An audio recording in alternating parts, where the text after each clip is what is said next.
Om Swastiastu, Assalamualaikum warahmatullahi wabarakatuh. Salam sejahtera untuk kita semua. Shalom, Namo Buddhaya, dan salam harmoni. Yang terhormat Bapak Iwayan Suwendra SE MSI selaku dosen pembimbing utama. Yang terhormat Bapak Dr. Andus Inyoman Sujana MSI selaku dosen pembimbing pendamping.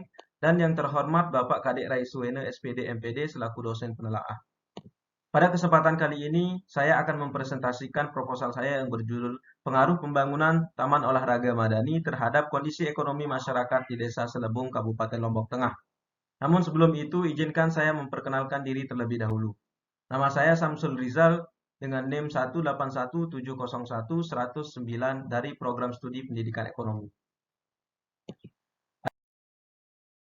Adapun pokok bahasan pada penelitian kali ini, yang pertama ada pendahuluan, yang kedua ada kajian teori, dan yang terakhir ada metode penelitian.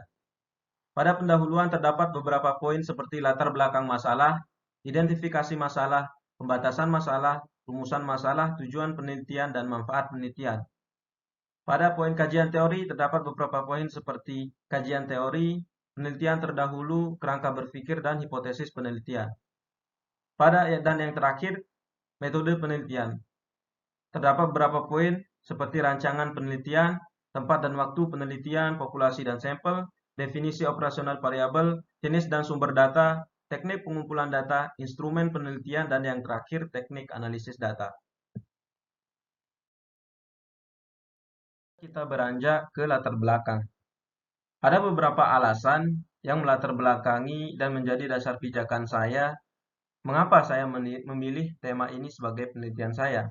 Yang pertama, fenomena keterbelakangan dan ketertinggalan pembangunan saat ini tengah menjadi sorotan semua elemen, baik itu pemerintah maupun masyarakat. Bahkan pemerintah memasukkan agenda pembangunan sebagai skala prioritas. Fokus pemerintah untuk memajukan pembangunan sangat intens dilakukan dalam bentuk pembangunan infrastruktur, pengadaan fasilitas kesehatan, fasilitas pendidikan, maupun pengembangan sumber daya manusia. Tentunya desa merupakan salah satu administrasi atau unit administrasi terkecil dalam pemerintahan, di mana pembangunan di desa tentu tidak sama dengan pembangunan di kota atau pembangunan secara umum atau skala nasional. Tentu banyak sekali desa-desa tertinggal di mana pembangunannya belum merata. Hal inilah yang saya tangkap sebagai isu yang penting untuk diteliti. Nah, menurut hasil IPD atau Indeks Pembangunan Desa tahun 2018 yang dikeluarkan oleh Badan Pusat Statistik, saat ini terdapat 5.606 desa mandiri, 14.461 desa tertinggal, dan 55.369 desa berkembang. Kita bisa melihat bahwa ada 14.461 desa tertinggal saat ini. Hal ini menunjukkan bahwa desa yang menjadi poros utama pembangunan, poros paling bawah pembangunan menuju pembangunan dalam kacamata umum atau kacamata skala nasional, itu harus mengembangkan segala bentuk sumber daya yang dimiliki untuk melakukan pembangunan yang pada akhirnya akan berimplikasi atau berdampak pada kesejahteraan. Tentunya pembangunan desa ini menjadi salah satu masalah yang dihadapi oleh pemerintah dan masyarakat tentunya. Pemerintah melalui Undang-Undang Nomor 6 Tahun 2014 tentang Undang-Undang Desa tentang Pembangunan Desa menyatakan pada pasal 1 ayat 8 Undang-Undang Nomor 6 Tahun 2014 bahwa orientasi dan tujuan pembangunan desa antara lain 1. Meningkatkan kesejahteraan masyarakat desa. Kemudian 2. Pembangunan sarana dan prasarana desa. Dan 3. Pengembangan ekonomi lokal. Di dalam upaya implementasi Undang-Undang Nomor 6 Tahun 2014 tentang Pembangunan Desa, Desa Selebung melakukan pembangunan sarana dan prasarana desa, yakni Taman Olahraga Madani. Taman Olahraga Madani ini diharapkan menjadi wadah untuk menampung kreativitas, kemudian sumber daya manusia yang dimiliki oleh masyarakat di Desa Selebung. Kemudian selanjutnya, pembangunan sarana dan prasarana di Desa Selebung ini, yakni Taman Olahraga Madani, diharapkan mampu berpengaruh positif terhadap kondisi ekonomi masyarakat di Desa Selebung.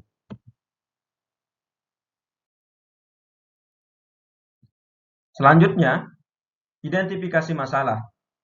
Yang pertama, ketertinggalan pembangunan desa. Seperti yang telah saya jelaskan tadi, masalah yang pertama yang saya angkat sebagai dasar pijakan untuk melakukan penelitian ini adalah adanya ketertinggalan pembangunan desa.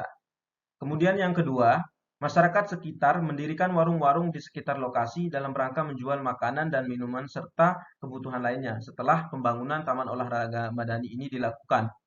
Yang ketiga, pengadaan pungutan atau retribusi parkir yang diambil dari pengunjung Taman Olahraga Madani, di mana pengelolaannya diserahkan kepada Forum Remaja Dusun Lendang Paok.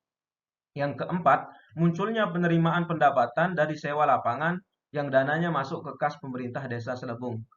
Yang ketiga, yang kelima, maksud saya, penyelenggaraan event-event keolahragaan yang menyedot antusiasme masyarakat dapat menambah omset penjualan pedagang di sekitar lokasi.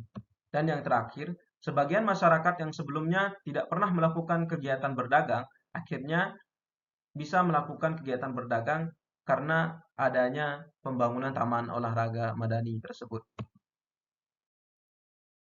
Selanjutnya, ada pembatasan masalah. Untuk menghindari pelebaran penafsiran dan memiliki kedalaman pembahasan, maka dalam penelitian ini dibatasi atau dilakukan pembatasan masalah pada penelitian, yakni peneliti hanya mengkaji dan mengidentifikasi fenomena ekonomi sebagai dampak dari pembangunan Taman Olahraga Madani tersebut. Berdasarkan latar belakang yang telah dijelaskan tadi, maka peneliti merumuskan masalah sebagai berikut. Yang pertama, apakah terdapat pengaruh pembangunan Taman Olahraga Madani terhadap kondisi masyarakat di Desa Selebung? Yang kedua, berapa besarnya pengaruh pembangunan Taman Olahraga Madani terhadap kondisi ekonomi masyarakat di Desa Selebung? Kemudian, berdasarkan rumusan masalah tadi, maka tujuan dari penelitian ini adalah satu, untuk mengetahui pengaruh pembangunan Taman Olahraga Madani terhadap kondisi ekonomi masyarakat di Desa Selebung. Yang kedua, untuk mengetahui besarnya pengaruh pembangunan Taman Olahraga Madani terhadap kondisi ekonomi masyarakat di Desa Selebung.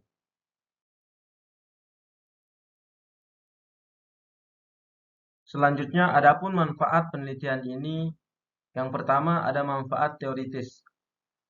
Manfaat teoritis pada penelitian ini adalah penelitian ini diharapkan dapat memberikan sumbangan pengetahuan dan pemahaman terhadap konsep dan aplikasi pembangunan pada mata kuliah ekonomi pembangunan serta bidang lainnya pada ilmu ekonomi. Kemudian untuk manfaat praktis yang pertama untuk peneliti, penelitian ini diharapkan memberikan wawasan atau khazanah keilmuan kepada peneliti tentang konsep pembangunan dan aplikasinya serta dampaknya terhadap kondisi ekonomi masyarakat.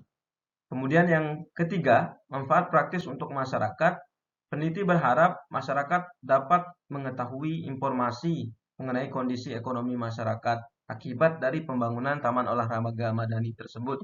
Dan yang ketiga, untuk pemerintah desa, manfaat dari penelitian ini adalah pemerintah desa dapat menjadikan penelitian ini sebagai bahan komparasi ataupun bahan evaluasi untuk kemajuan pembangunan desa selanjutnya. Dan yang terakhir, untuk penelitian sejenis. Penelitian ini tentu akan bermanfaat sebagai bahan komparasi dan referensi untuk melakukan penelitian pada tema yang sama. Selanjutnya, pada penelitian ini saya menggunakan dua teori.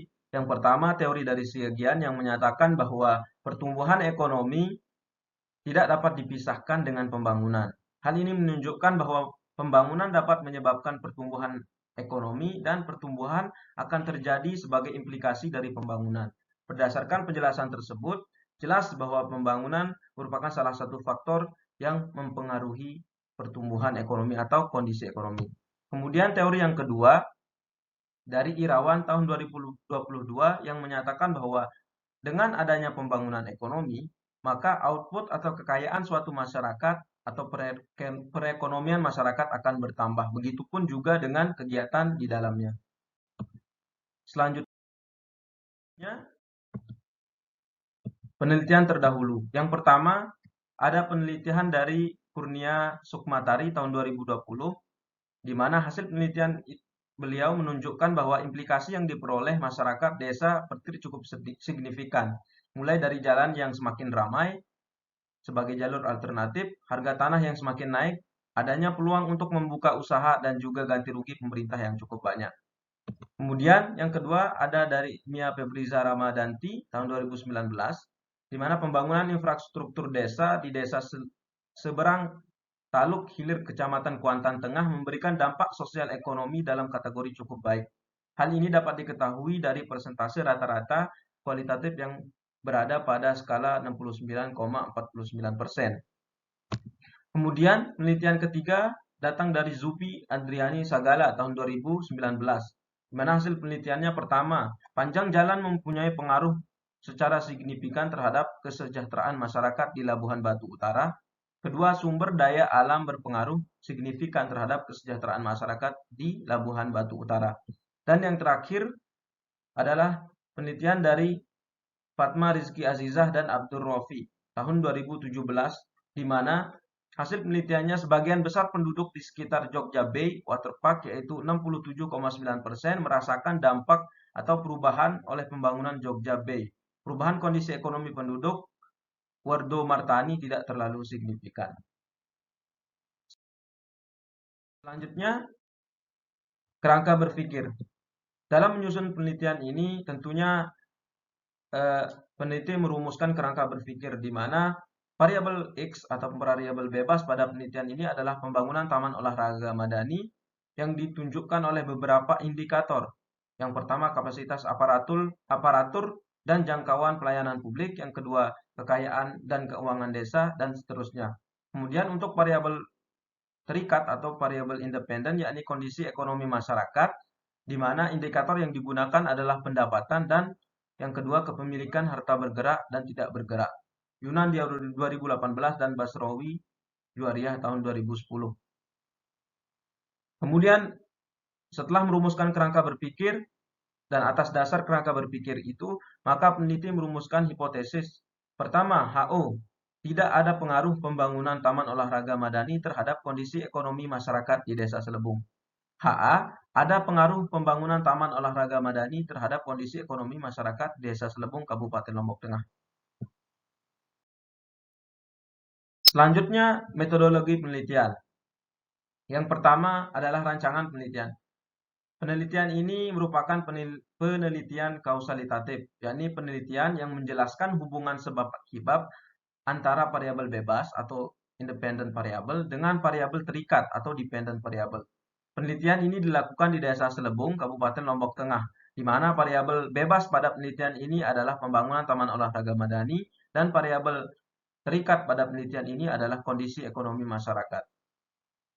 Untuk lebih memahami, kita bisa melihat gambar dari rancangan penelitian di mana pembangunan taman olahraga madani atau yang disebut variabel X berpengaruh positif terhadap kondisi ekonomi masyarakat atau variabel Y. Kemudian selanjutnya, tempat dan waktu penelitian. Penelitian ini dilaksanakan di Desa Selebung, Kecamatan Batu Kliang, Kabupaten Lombok Tengah. Penelitian ini akan dilaksanakan dan dijadwalkan bulan Oktober sampai Desember tahun 2021. Kemudian selanjutnya populasi. Populasi yang digunakan dalam penelitian ini adalah seluruh masyarakat di Desa Selebung, Kecamatan Batu Kliang, Kabupaten Lombok Tengah yang berjumlah 8.789 orang. Populasi ini atau jumlah masyarakat didapatkan dari informasi desa atau dari data desa. Kemudian selanjutnya sampel. Sampel pada penelitian ini diambil dari populasi penelitian yang berjumlah 8.789 orang menggunakan teknik simple random sampling. Terkait dengan jumlah sampel yang akan digunakan, dalam penelitian ini menggunakan rumus Lopin sebagai berikut, dan pada akhirnya sehingga didapatkan sampel sejumlah 383 orang.